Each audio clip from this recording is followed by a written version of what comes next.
भक्त को कभी विचलित नहीं होना चाहिए। परिस्थितियां कितनी भी विपरीत क्यों ना हो, पर विचलित नहीं होना चाहिए।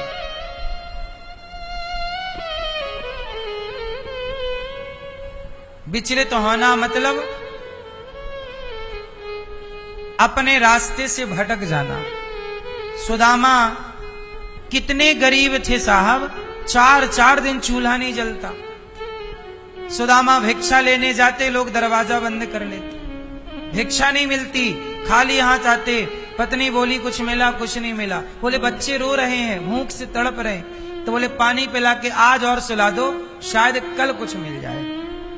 सोचिए, बच्चे पानी पीकर सो गए इस उम्मीद में कि आज नहीं मिला खाने को, कल जरूर मिले। कल फिर भिक्षा लेने गए, तो कल सुदामा जी जब भिक्षा लेने गए तो उन्हें थोड़ा सा कुछ अनाज मिल गया भिक्षा में, और वो लेकर आए तो रास्ते में किसी नंदी आपस में लड़ रहे थे, नंदी बैल लड़ रहे थे।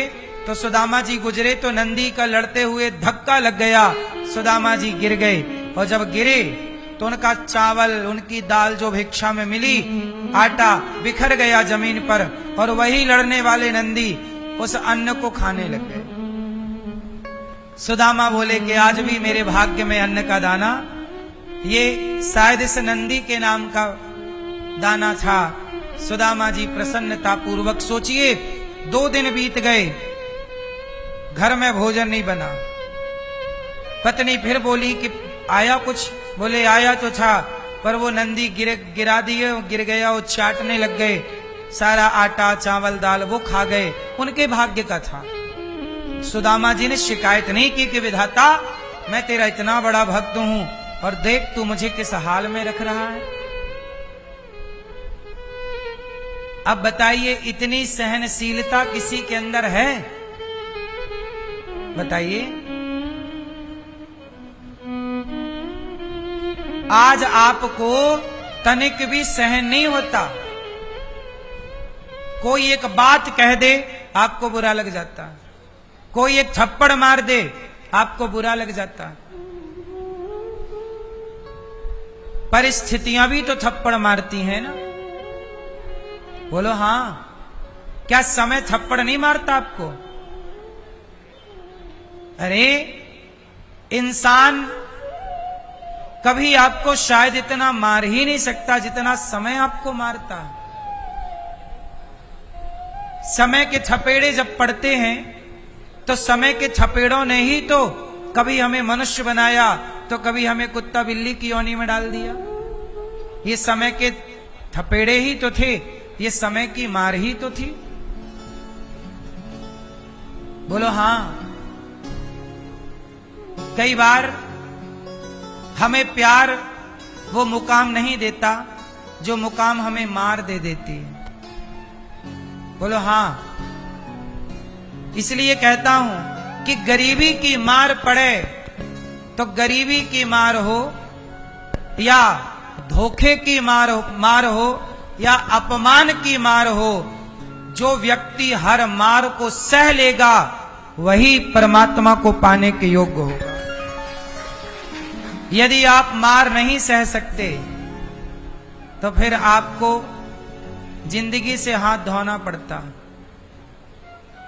मार, गरीबी भी मार रही है। कोरोना नाम की बीमारी आई, उस बीमारी ने क्या किया?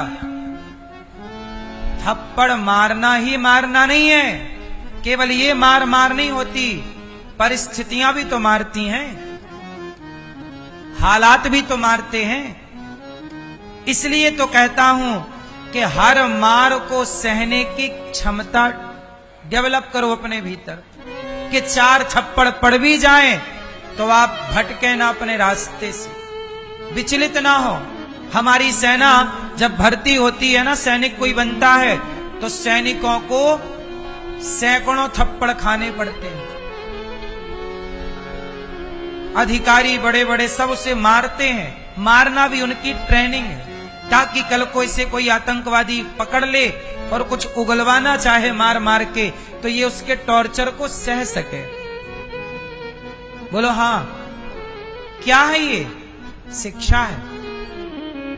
ये क्या है मेरी मां? ये शिक्षा है। इसलिए मैं आपसे कहता हूं कि अपने बेटे को और अपनी बेटी को इतना मजबूत बनाइएगा, इतना मजबूत बनाइएगा कि कल उनके सामने कैसी भी परिस्थिति आकर खड़ी हो, वो संसार की हर मार को सह सकें और खड़े रह सकें। चाहे वो मार बीमारी की हो। अब कहते हैं कि किसी की इम्यूनिटी पावर कमजोर थी तो कोरोना से मर गया, पर जिसके भीतर की इम्यूनिटी पावर स्ट्रांग थी वो नहीं मरा। इसका मतलब ये है कि बीमारी भी आपको मारती है, लेकिन आपके अंदर रोग प्रतिरोधक क्षमता है, मजबूती है, तो आप लड़ लोगे, और नहीं है तो मरना पड़ेगा। गरीबी मारती है, बीमारियां मारती हैं, हालात मारते हैं, कई बार तो बेटा मारता है, कई बार पिता मारता है, मां मारती है, परिवार मारता है, लोग मारते हैं। कब किसके आगे किसकी मार आकर खड़ी हो जाए। इसलिए कहता हूं कि ये दास अनिरुद्ध ने, मैंने भी बचपन में अपने पिता की मार खाई है, मार खाई है। पहले के बेटा अपने बाप के जूते खाते थे, बाप 4 जूता मारता बेटे को, बोलो हाँ, लेकिन वो 4 जूता खाके भी वो बेटा अपने बाप का सम्मान करता था पहले का। और आज का बाप जरा मार दे अपने बेटे को तो बेटा चढ़ जाता है बाप के ऊपर, तुमने क्यों मारा? बोलो हाँ, ये बात सही है कि नहीं? आप में से कितनों ने अपने पिता की मार खाई है? हाथ उठा के बताओ, आप भी खाई हो पिता की मार?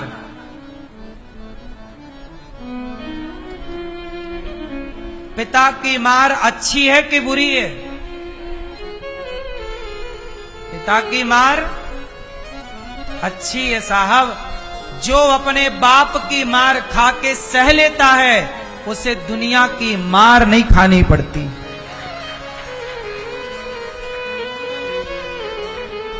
हाँ या ना?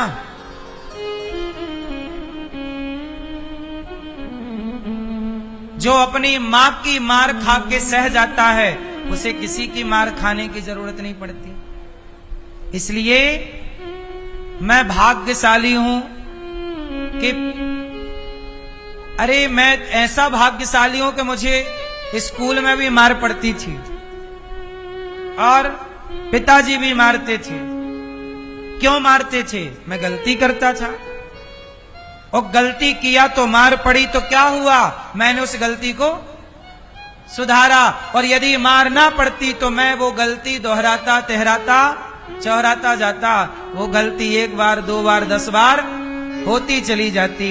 इसलिए कहता हूं मेरी मां, हालातों से लड़ो, हालातों से, जोर से, हालातों से लड़ो और हर हालात के लिए मजबूत बनो। सुदामा की तरह। सुदामा को भी मार पड़ी गरीबी की। किसकी मार पड़ी? गरीबी की मार। लेकिन उस गरीबी की मार में भी सुदामा ने अपने भगवान कृष्ण को नहीं छोड़ा। परिस्थितियां कैसी हों, प्रभु को नहीं छोड़ना। फिर देखिए मजा। सुदामा के पास कुछ नहीं, 4 मुट्ठी चिवड़ा पत्नी लेके आई उधार, जाओ मित्र से मिलके आओ। 4 मुट्ठी चावल लेकर, चिवड़ा लेकर सुदामा जी भगवान के पास जब चले, चाहते तो वो 4 मुट्ठी चिवड़ा, बच्चे 2 दिन से भूखे थे तो पहले बच्चों को खिला देते कि ले भैया पहले तू खा, भगवान तो खा लेंगे। नहीं, भगवान के लिए उधार लेकर आई और द्वारिका चले। आवाज लगाई, कन्हैया, मित्र, कृष्ण, कृष्ण कृष्ण पुकारे सुदामा। तो लोगों ने सुना, भैया तुम कृष्ण क्यों पुकार रहे हो, कौन हो? सुदामा जी ने कहा कि मैं कृष्ण का मित्र हूं, मैं कृष्ण का मैं कृष्ण का मित्र हूं। अच्छा, आप मित्र हैं? तो लोग हंसने लगे कि अच्छा तरीका ढूंढा तुमने भीख मांगने का, मित्र कह कह के मांग रहे हो। सुदामा को बड़ा बुरा लगा कि देखो हमारी गरीबी का भी लोग मजाक उड़ाते, कह रहे हैं कि हम मांगना चाहते हैं। सुदामा को लगा कन्हैया तो बड़ा आदमी हो गया, पता नहीं मुझे पहचाने कि नहीं पहचाने, नहीं पहचाने तो और मजाक उड़ाया जाएगा मेरा कि लो बड़ा कह रहा था मित्र है, और कृष्ण कह देंगे कि मैं तो जानता नहीं हूं, तब तो मेरी बड़ी हंसी हो जाएगी। पर एक सुदामा को लगा आए हैं तो एक बार वो कह दे कि नहीं जानता तो तसल्ली हो जाएगी, कम से कम कह दिया कि नहीं। भगवान दौड़ पड़े, सुदामा मित्र। भगवान का दुपट्टा गिर गया, सुदामा की लाठी गिर गई। आवाज सुदामा ने सुनी, सुदामा को आवाज आई, क्या पुकार रहे हैं कृष्ण? सुदामा। पलट कर देखा, कन्हैया के घुंघराले से बाल, वही सुंदर मुस्कान। सुदामा समझ गए कि मेरे कन्हैया ने मुझे भुलाया नहीं है। दौड़ पड़े कृष्ण और सारी दुनिया के आगे उस फटे कपड़े वाले भिखारी को भगवान ने गले लगा लिया, स्वीकार कर लिया। ये है राजधर्म। राजा का काम है सबको गले लगाना। भगवान ये नहीं देखते कि अमीर कौन है, गरीब कौन है, छोटा कौन है, बड़ा कौन, सबको गले लगाए। सुदामा कन्हैया बोले मित्र चलो। सुदामा बोले कन्हैया तुम बदले नहीं, आज्ञा दो अब मुझे, मैं जाऊं। भगवान बोले मैं कुछ देना चाहता हूं आपको। क्या? आप द्वारिका आए हैं, मैं आपको कुछ दूंगा। सुदामा जी ने कहा कन्हैया सारे संसार के आगे आपने मुझे गले लगाकर जो सम्मान दे दिया, इससे बड़ी कोई दौलत होगी क्या? कुछ और बाकी रहा देने के लिए? आपने मेरा सम्मान बढ़ा दिया, मान बढ़ा दिया। जो मुझे भिखारी कहते थे आपने गले लगाकर मेरा मान बढ़ा दिया।